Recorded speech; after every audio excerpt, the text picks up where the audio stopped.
केंद्रीय रक्षा राज्य मंत्री अजय भट्ट ने लालकुआ में केंद्र सरकार की कार्य योजना में बनाया जा रहा है 200 बेड के अस्पतालों का किया निरीक्षण। अजय भट्ट बोले, अस्पताल से लोगों को मिलेगी सुविधाएं।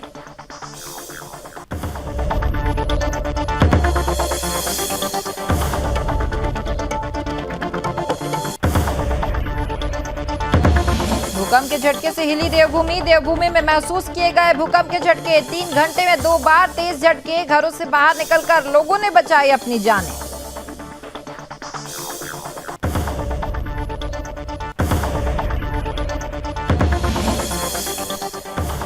प्लास्टिक मुक्त करने के उद्देश्य से जिला प्रशासन की पहल। धार्मिक यात्राओं को प्लास्टिक मुक्त करने के लिए QR कोड से सिंगल यूज बोतलों को किया गया इकट्ठा।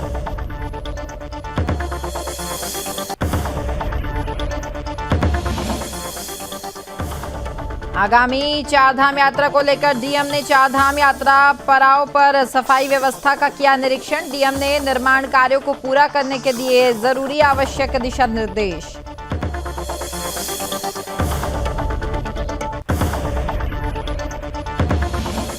चमोली में अलकनंदा नदी में महिला ने लगाई छलांग। एसडीआरएफ ने चलाया रेस्क्यू अभियान। महिला की खोजबीन है अभी लगातार जारी।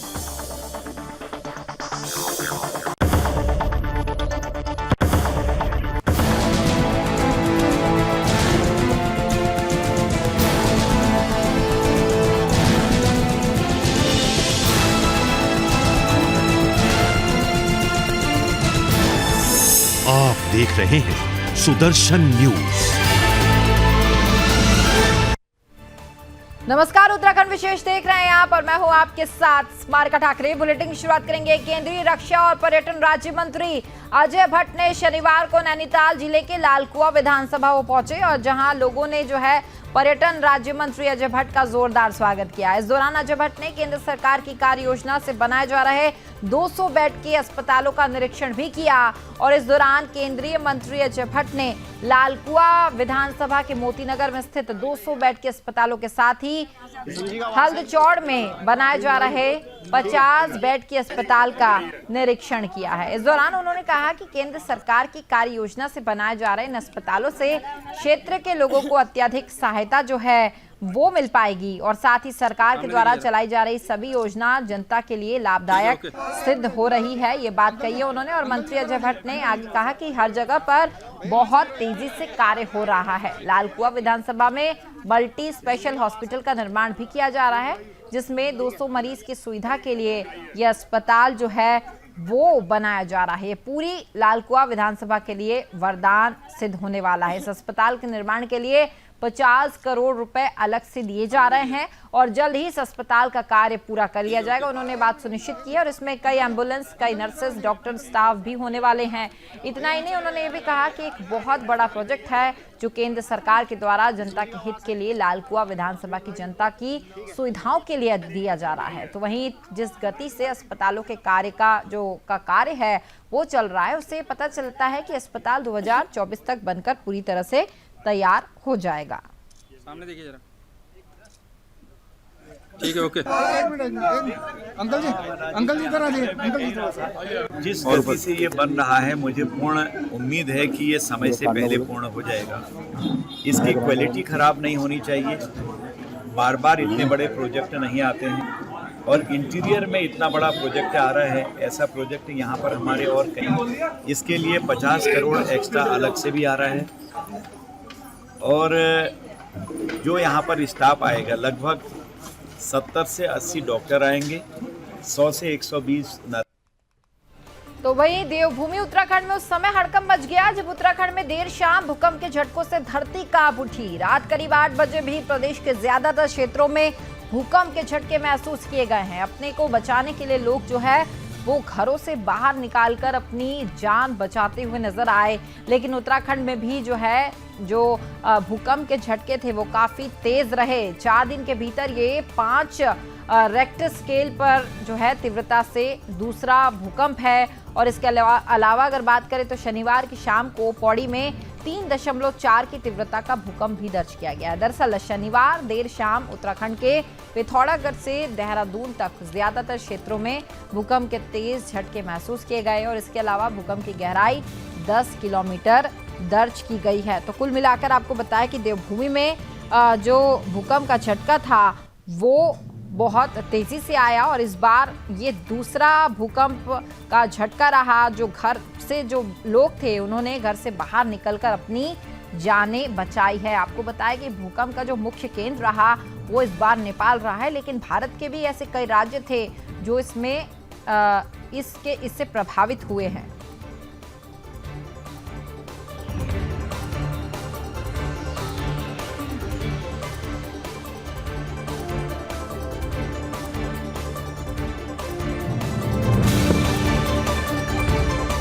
तो वहीं जिला प्रशासन की तरफ से धार्मिक यात्राओं को प्लास्टिक मुक्त करने के उद्देश्य से इस बार यात्रा सीजन में पेय पदार्थों की बिक्री पर QR कोड वितरित किए गए हैं। जिला प्रशासन और साथ ही रिसाइकलिंग कंपनी के माध्यम से केदारनाथ, तुंगनाथ और साथ ही पर्यटक स्थल देवरिया ताल में QR कोड के माध्यम से 26,552 प्लास्टिक की सिंगल यूज बोतलों को एकत्रित भी किया गया। जिला प्रशासन की तरफ से तीर्थ और साथ ही पर्यटक स्थलों में व्यवसाय कर रहे व्यापारियों को QR कोड लागू करने का मुख्य उद्देश्य तीर्थ और साथ ही पर्यटक स्थलों के प्राकृतिक सौंदर्य के संरक्षण और संवर्धन करना है। पूरे यात्रा सीजन में 26,551 खाली पेय पदार्थों की बोतलों को एकत्रित कर दिया गया। तो वहीं आगामी यात्रा सीजन में जिला प्रशासन और रिसाइकलिंग कंपनी अन्य तीर्थ और पर्यटन स्थलों में भी QR कोड लागू करने की पहल में अब काम करती हुई नजर आ रही है। तो जिला प्रशासन ने एक अच्छी पहल की है। आपको बताएं कि अब QR कोड जो है वो दिया जा रहा है और प्लास्टिक मुक्त करने का उद्देश्य रखा गया है। जैसे कि आपको पता है कि उत्तराखंड जो है पर्यटक यहाँ ज़्यादा पहुँचते हैं और QR कोड का इस्तेमाल यहाँ करने के से जो फ़ायदा होगा उससे ये होगा कि प्लास्टिक मुक्त हो पाएगा भारत।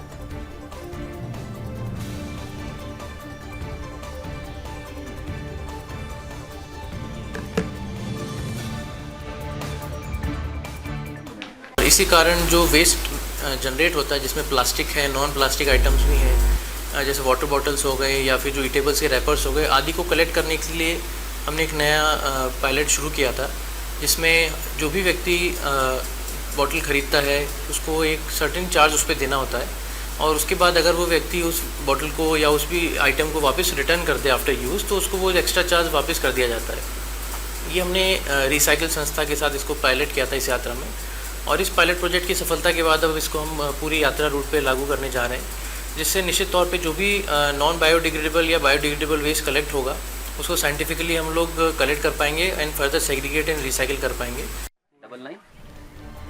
तो QR से सिंगल यूज बॉटल्स को जो है एकत्रित करने का काम उत्तराखंड में किया गया है और प्लास्टिक मुक्त भारत और प्लास्टिक मुक्त उत्तराखंड की जो कवायद है वो तेज होती हुई नजर आ रही है, क्योंकि जिला प्रशासन ने एक अनोखी पहल की शुरुआत की है जहां प्लास्टिक मुक्त भारत और प्लास्टिक मुक्त उत्तराखंड बनाने की कोशिश यहां पर की जा रही है।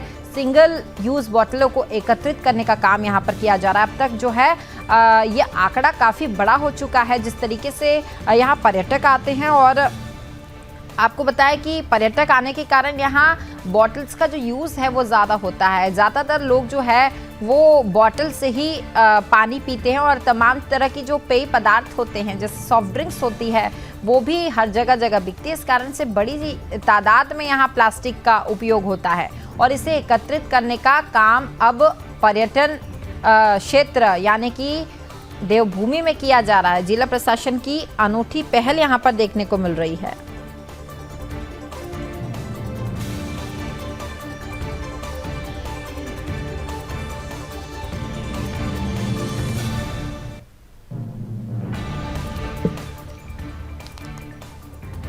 तो वहीं आगामी चारधाम यात्रा व्यवस्थाओं और मूलभूत सुविधाओं को सुदृढ़ किए जाने और साथ ही यात्रा को सुगम और सुरक्षित संचालन को लेकर शनिवार को जिलाधिकारी अभिषेक रुहेला ने मंदिर समिति के पदाधिकारियों साथ ही स्थानीय लोगों और यात्रा से जुड़े अधिकारियों के साथ एक बैठक की है। इस दौरान जिलाधिकारी ने यमुनोत्री पैदल मार्ग सहित जान की चट्टी और साथ ही यमुनोत्री धाम में आधारभूत सुविधाओं को दुरुस्त करने के और साथ ही सफाई व्यवस्था समेत अन्य निर्माणाधीन कार्यों का स्थलीय निरीक्षण करके जायजा लिया है।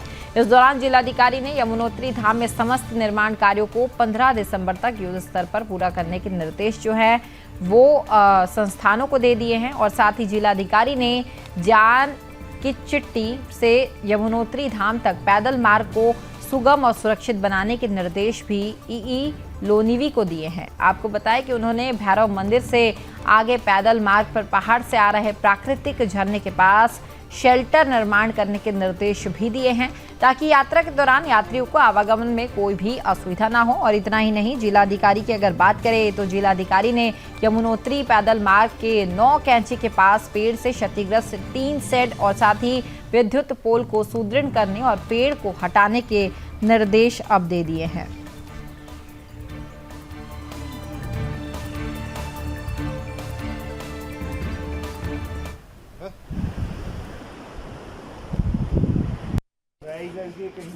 आगामी जो यमुनोत्री की यात्रा होगी उसकी तैयारियां शुरू करने के लिए और विभागों को आवश्यक दिशा निर्देश देने के लिए मंदिर समिति के साथ यहाँ विभिन्न विभागों को लेकर एक निरीक्षण किया गया है और पैदल पूरे मार्ग को देखा गया है और विभागों को बताया गया है क्या कुछ करने की आवश्यकता है और मंदिर समिति के द्वारा भी जो सुझाव दिए गए हों उसके क्रम में भी आवश्यक दिशा निर्देश दिए गए हैं। इसी में जो अन्य जो स्थानीय व्यक्ति हैं हमारे जानकी चट्टी के या के होटल व्यवसायी इत्यादि उनसे भी सुझाव लिए जा रहे हैं। तो देखते हैं कि आगामी यात्रा सुगम हो, सुलभ हो, सुरक्षित हो, इसका पूरा प्रयास जिला प्रशासन और सारे विभाग उत्तरकाशी के कर रहे हैं। धाम यात्रा में जो है सफाई व्यवस्था पर नजर रखनी शुरू कर दी और किस तरीके से सफाई व्यवस्था की जाए इसका निरीक्षण खुद डीएम ने यहाँ पर किया है और निर्माण कार्य पूरे करने के निर्देश अब डीएम के द्वारा दे दिए गए हैं।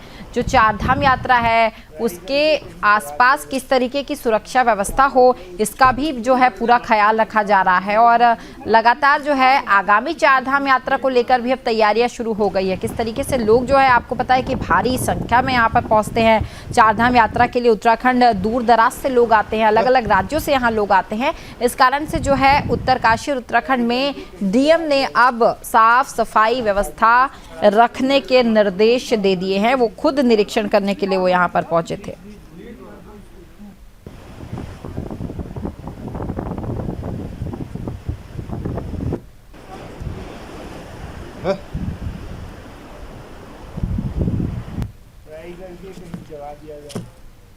तो वहीं उत्तराखंड के चमोली में उस समय हड़कंप मच गया जब रविवार की सुबह कर्णप्रयाग पोखरी पुल से जो है एक महिला ने अलकनंदा नदी में छलांग लगा दी, जिसके बाद क्षेत्र में हड़कंप मच गया है।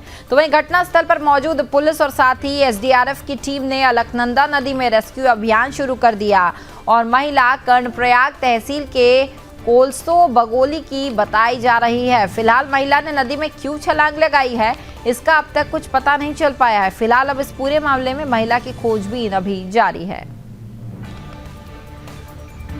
चमोली में हड़कंप मच गया, ये वो तस्वीरें आप देखिए। ये अलकनंदा नदी है जहां पर इस महिला ने छलांग लगा दी थी और किन कारणों से जो है ये छलांग लगाई गई इसका अब तक पता नहीं चल पाया है। हालांकि एसडीआरएफ की जो टीमें थी वो पहुंची हुई थी।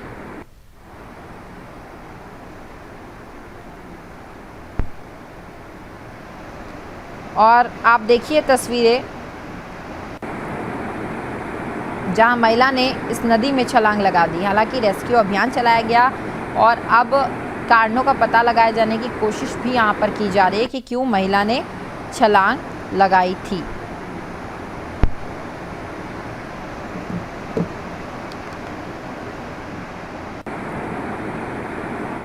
तो वहीं उत्तराखंड के श्रीनगर गढ़वाल के बद्रीनाथ राजमार्ग पर उस समय हड़कंप मच गया जब राष्ट्रीय राजमार्ग पर एक तेज रफ्तार कार दुर्घटनाग्रस्त हो गई। आपको बताया कि कार में 5 लोग सवार थे, जिसमें से कई व्यक्ति गंभीर रूप से जो है इसमें घायल भी बताए जा रहे हैं। तो वहीं घटना के बाद स्थानीय लोगों ने इस पूरे मामले की सूचना पुलिस को दी है और मौके पर पहुंची पुलिस ने अब इस पूरे मामले को दर्ज कर लिया है। हालांकि जो घायल थे उन्हें अस्पताल भेज दिया गया है और वहां भर्ती करा दिया गया है और ये भी बताया जा रहा है कि यात्री हरियाणा से बद्रीनाथ यात्रा पर जा रहे थे कि इसी दौरान ये हादसा हो गया। फिलहाल घायलों का इलाज अभी जारी है। तो वहीं अब इस पूरे मामले में जांच पड़ताल जो है वो की जा रही है। और आप ये तस्वीरें देखिए किस तरीके से श्रीनगर गढ़वाल में यह हादसा हुआ। 5 लोग इस कार में सवार थे, जिसमें से कुछ लोग जो है वो अभी घायल बताए जा रहे हैं और उनका इलाज अभी अस्पताल में लगातार जारी है।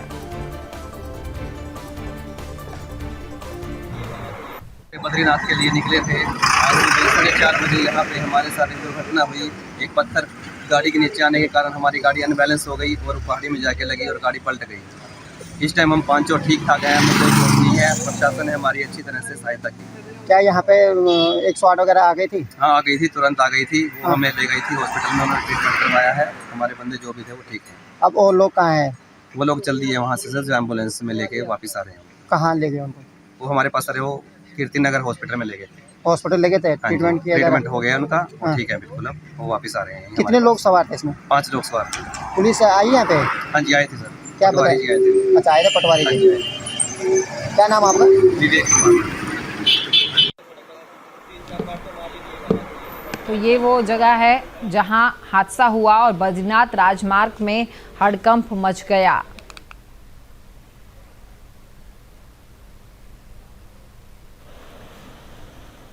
तो वहीं उत्तराखंड के रामनगर में पुलिस प्रशासन को बड़ी कामयाबी हाथ लगी है। आपको बताया कि रामनगर थाने पुलिस ने नशे के खिलाफ अभियान चलाते हुए 1 लाख रुपए से अधिक के स्मैक के साथ 2 तस्करों को जो है गिरफ्तार कर लिया। और मामले की जानकारी देते हुए थाना प्रभारी अरुण कुमार सैनी ने बताया कि वरिष्ठ पुलिस अधीक्षक के निर्देशन में चलाए जा रहे नशे के विरुद्ध अभियान के अंतर्गत कोतवाली पुलिस ने कार्रवाई करते हुए उप निरीक्षक, कांस्टेबल और पुलिस टीम के साथ चेकिंग करते हुए अवैध स्मैक के साथ 2 नशा तस्कर को फिलहाल गिरफ्तार कर लिया है। और अब इस पूरे मामले में पुलिस ने मामला दर्ज करके दोनों आरोपियों को जेल भेज दिया है। तो वहीं अब इस पूरे मामले में आरोपियों से पूछताछ भी अभी जारी है।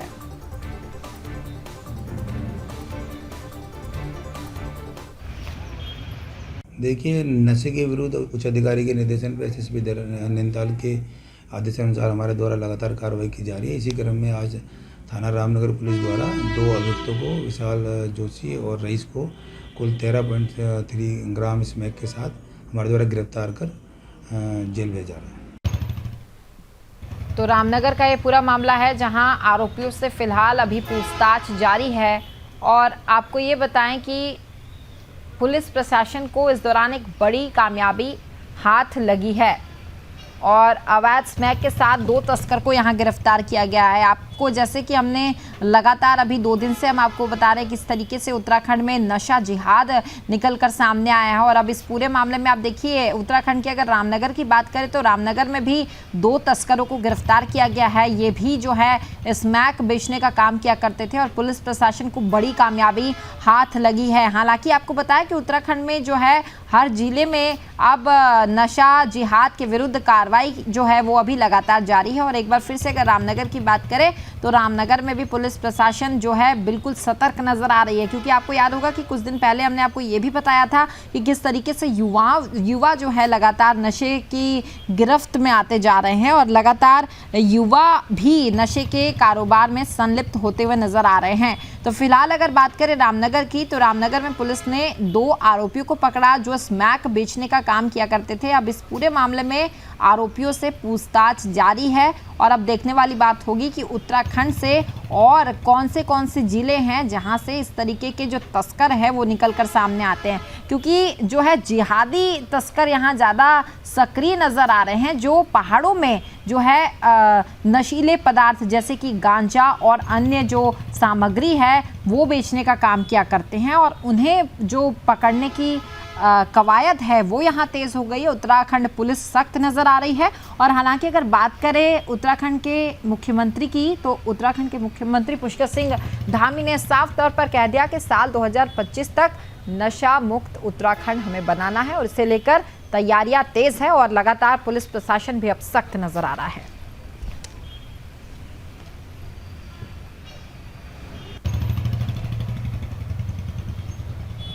तो वहीं मसूरी में नगर पालिका प्रशासन की तरफ से मसूरी में स्थित पेट्रोल पंप के पास अनाधिकृत रूप से वेंडर जोन के नाम पर 20 दुकानों का निर्माण करा दिया गया। अनाधिकृत दुकानों को संबंधित विभागों की आपत्ति के बाद से जिलाधिकारी देहरादून के निर्देशों के बाद हटाने की कार्रवाई अब शुरू कर दी गई है। आपको बताएं कि पूर्व में नगर पालिका प्रशासन द्वारा बनाई गई अवैध वेंडर जोन के नाम पर बनी दुकानों को बेचने के लिए प्रधानमंत्री मोदी के नाम का प्रयोग करते हुए पीएम वेंडर जोन योजना का नाम दे दिया गया। तो वहीं प्रधानमंत्री नरेंद्र मोदी की फोटो लगे वो जो बोर्ड थे उसको अवैध निर्मित दुकानों पर लगा भी दिया गया था, लेकिन जिलाधिकारी के निर्देश के बाद अब अवैध रूप से बनाई गई दुकानों को हटाने की कार्रवाई के दौरान पालिका प्रशासन द्वारा प्रधानमंत्री मोदी की फोटो लगे बोर्ड्स को नीचे फेंक कर उल्टा करके जो है रख दिया गया है। और मामले की जानकारी मिलने के बाद मसूरी भाजपा मंडल के अध्यक्ष कार्यकर्ताओं के साथ निर्माण स्थल पर भी पहुंचे और मोदी जी के फोटो के साथ रखे उल्टे बोर्ड को देखकर पालिका प्रशासन की कड़े शब्दों में जो है निंदा की गई है और मसूरी कोतवाली में पालिका प्रशासन के खिलाफ शिकायत भी दर्ज की गई है। फिलहाल अब इस पूरे मामले में जांच अभी जारी है। तो मसूरी में बीजेपी ने विरोध जताया है क्योंकि आप देखिए किस तरीके से ये अवैध काम किया जा रहा था और इसमें प्रधानमंत्री मोदी की तस्वीर भी यहाँ पर लगा दी गई थी। अवैध वेंडर जोन बना दिया गया था और अब जब मामला प्रकाश में आया तो इस पूरे मामले पर एक्शन लिया जा रहा है। हालांकि प्रधानमंत्री मोदी के नाम पर ये जो है गलत कारोबार करने की कोशिश यहाँ की जा रही थी, अवैध कारोबार करने की कोशिश की जा रही थी, लेकिन अब प्रशासन ने इस पर अपनी नजर डाल ली है और इस पर एक्शन लेना भी शुरू कर दिया है। अब इस पूरे मामले में जांच पड़ताल जारी है।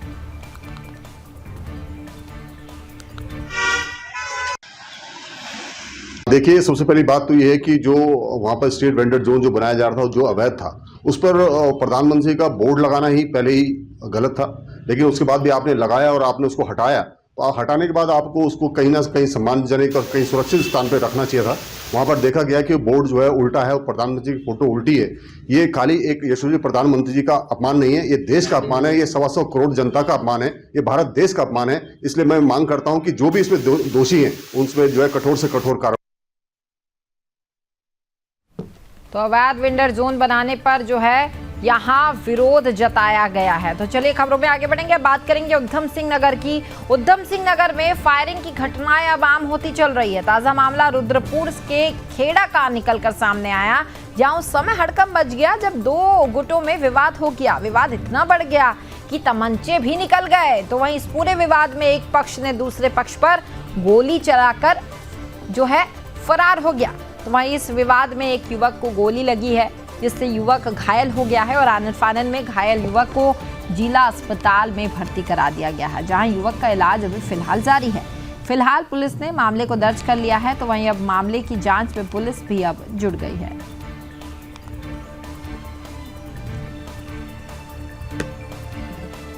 लड़का है जो ये बताया जा रहा है जो नाबालिग है, उसने दूसरा लड़का जो नाबालिग है उसको गोली मारी है, तो उसके बाएं हाथ में गोली चीरती हुई उसके हाथ को निकल गई है और फिलहाल दबिश दी जा रही है उसको पकड़ने के लिए। ये एक लड़का है जो ये बताया जा रहा है जो नाबालिग है, उसने दूसरा लड़का जो नाबालिग है उसको गोली मारी है, तो उसके बाएं हाथ में गोली चीर। तो वहीं अब बात करेंगे धारचूला की। धारचूला के उच्च हिमाचल क्षेत्र व्यास घाटी के 6 गांव में 1 महीने से शीतकालीन सत्र का राशन वितरण नहीं होने से लगभग 100 परिवार महंगे दामों में राशन खरीदने को मजबूर है। तो वहीं इलाके में बर्फबारी भी शुरू हो गई है।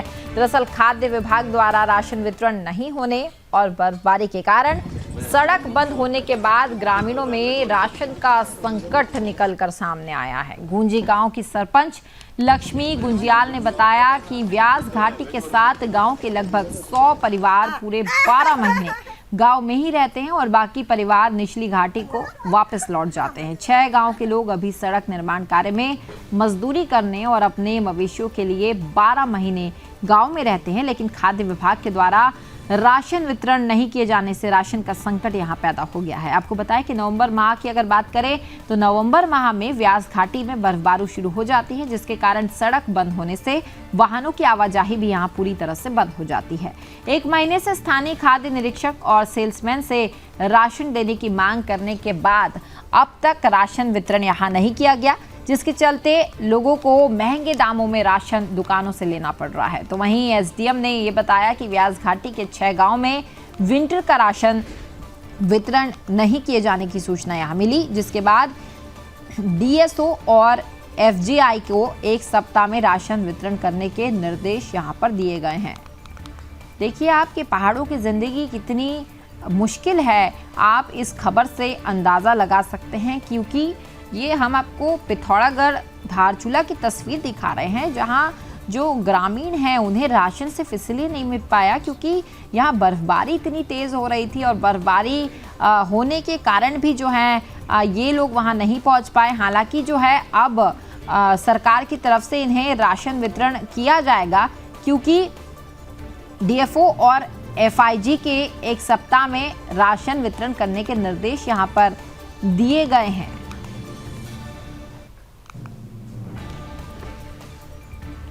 हमारे क्षेत्र का ये गुंजी गांव से लेके ऊपर का यहाँ पे दूसरी बर्फबारी शुरू हो चुकी है, मगर अभी तक यहाँ पे विंटर राशन अभी तक नहीं मिला हुआ है। और हमें जैसे प्रधान जी ने और सेल्समैन ने और यहाँ के सरपंच और गांव के लोगों ने बहुत बार कॉल कर ली है, बट रिसीव नहीं कर रहे। आज आते हैं कल आते हैं करके कह रहे हैं, मगर यहाँ पर इतनी बर्फबारी हो रही है, लोग परेशान है। विंटर कोटा के लिए यहाँ पे लोग रुके हुए हैं। में जो 7 गांव है उसमें से 6 गांव में लगभग 100 परिवार रहेंगे विंटर्स टाइम पे भी वहाँ पे, एंड वहाँ पे शायद गोदाम में फूड की कुछ सप्लाईज की कमी है। तो मेरी डीएसओ साहब से भी बात हो चुकी है और यहाँ के लोकल फूड इंस्पेक्टर से भी बात हो चुकी है, और उन्होंने मुझे आश्वासन दिया है कि 16 या 17 तक वहाँ पे सभी फूड सप्लाईज, एडिक्वेट सप्लाईज जो भी है पहुँच जाएगी। तो वहीं उत्तराखंड के मसूरी में जिला प्रशासन की तरफ से अवैध अतिक्रमण को लेकर कार्रवाई की जा रही है। आपको बताएं कि जिलाधिकारी सोनिका सिंह के निर्देशों के बाद मसूरी देहरादून मार्ग पर देहरादून से मसूरी सड़क तक सड़क किनारे हो रहे अतिक्रमण और अवैध निर्माण को चिन्हित करने का काम अब शुरू कर दिया गया। जिला प्रशासन की तरफ से सदर एसडीएम नरेश चंद्र दुर्गापाल और साथ ही एसडीएम मसूरी शैलेंद्र सिंह नेगी के नेतृत्व में राष्ट्रीय राजमार्ग, राजस्व विभाग, लोक निर्माण विभाग, मसूरी देहरादून विकास प्राधिकरण प्रशासन की टीम की तरफ से मसूरी देहरादून सड़क किनारे हो रहे अतिक्रमण और अवैध निर्माण को चिन्हित किया जा रहा है, जिसके बाद सड़क किनारे हो रहे अतिक्रमण और अवैध निर्माण करने वाले लोगों में हड़कंप मच गया है। आपको बताएं कि पहले भी अवैध अतिक्रमण को लेकर जिला प्रशासन की तरफ से कार्रवाई करते हुए अतिक्रमण को ध्वस्त किया गया था, लेकिन एक बार फिर से सड़क किनारे हो रहे अतिक्रमण पर जो है सख्त रूप अपनाया गया है।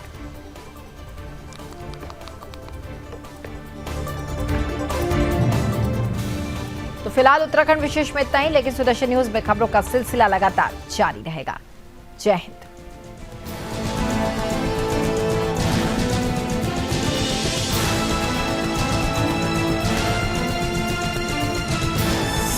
आप देख रहे हैं सुदर्शन न्यूज।